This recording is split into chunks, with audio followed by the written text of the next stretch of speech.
This is problem 13.2. It's on page 561. A 3 kilogram stone is dropped from a height h and strikes the ground with a velocity of 30 meters per second. A. Determine the kinetic energy of the stone as it strikes the ground and the height h from which it was dropped. B. Solve part A, assuming that the stone was dropped on the moon, where the acceleration of gravity is 1.62 meters per second squared. So we're given that the mass of the stone, m, is 3 kilograms. The velocity of the stone is 30 meters per second. This is at the ground. We're supposed to find the kinetic energy just before it hits the ground and the height from which it was dropped. And B, we're supposed to analyze this assuming that it's on the moon. How did they word that? Solve part A. Yeah, so solve part A assuming that the stone was dropped on the moon. Okay, so G equals 1.62 meters per second squared, then what happens in part A? Okay, the solution is pretty straightforward because the initial goal is to find the kinetic energy. The equation for kinetic energy is just 1/2 mv squared. So if I plug in 1/2 the mass, 3 kilograms, multiplied by the velocity, which is 30 meters per second, and squared, then we have kilograms meters per second squared times meters, which is a Newton, multiplied by a meter, which is a joule. So this is 1350 joules. That's the amount of kinetic energy that the stone had before it hit the ground.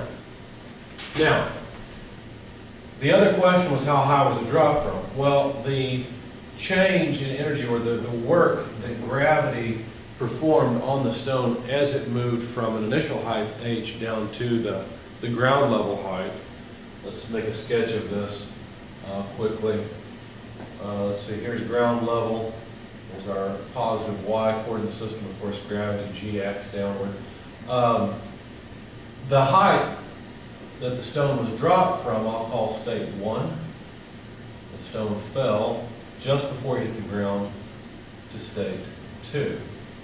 Okay, and of course, the elevation difference between those two is the height. So anyway, the work that gravity does in moving the stone from state 1 to state 2 is negative w delta y.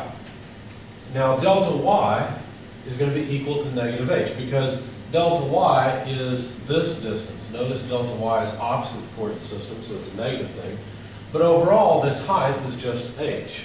So if you think about it, really what we're saying is delta y is y2 less y1, negative w, y2 less y1, y2 is 0, y1 is just h. And so what you end up with is positive, because the two negative signs cancel, mgh, which is probably not a surprise. You've probably seen an equation like this before in your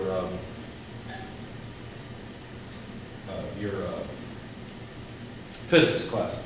Anyway, how do we relate these two? Well, it's trivial, but we can write down an energy balance. It says the kinetic energy in state 1 plus the work of the force in moving the stone from state 1 to state 2 equals the kinetic energy in state 2. Now, the stone was dropped from rest, so the initial kinetic energy is 0.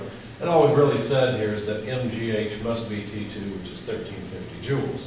So basically, since we've already solved for the amount of energy for T2, we can just rearrange this and say that h, I'll tell you what, let's do it down here. So then basically, mgh is this, so h is equal to T2 over mg. And so we could plug in a lot of things. I won't bother for the sake of the video. You can see the kinetic energy. This should come out to 45.87 meters. So there's the height from which the stone was dropped. Now you should pause the video for a moment and think intuitively about what happens once the acceleration of gravity is decreased. Does the amount of kinetic energy that the stone have change? Does the potential energy that it began with change?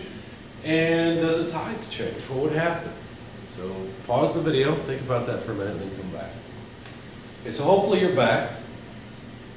And if you think about it, there's nothing that G affects in this equation. So for part B, the amount of kinetic energy that the stone has is still exactly the same, right? If it's moving at a velocity of 30 meters per second by the time it reaches the ground, then it still has that much energy because it has a mass and it's moving at a speed. That's all that the equation's concerned with. So we're done with that part. But what about the amount of work done by gravity? Well, that's still going to be mgh, but will that h be different? Well, in fact, the h has to be different. Now, the solution for the equation is the same, but since the kinetic energy is the same and gravity is much, much lower, then when the stone is on the moon, this is no longer the answer. In fact, since g is a smaller number, that's going to make h larger. Everything else will be the same. Kinetic energy is the same, mass is still the same, but you come out with a much larger height. So for part B, you come out with 277.78 meters. I hope that's on the video. If not, I apologize. So there's our answer, 277.78 meters. So you've got to drop the stone from a much higher height on the moon to get it to move as fast by the time it reaches the ground as it did when it was on Earth.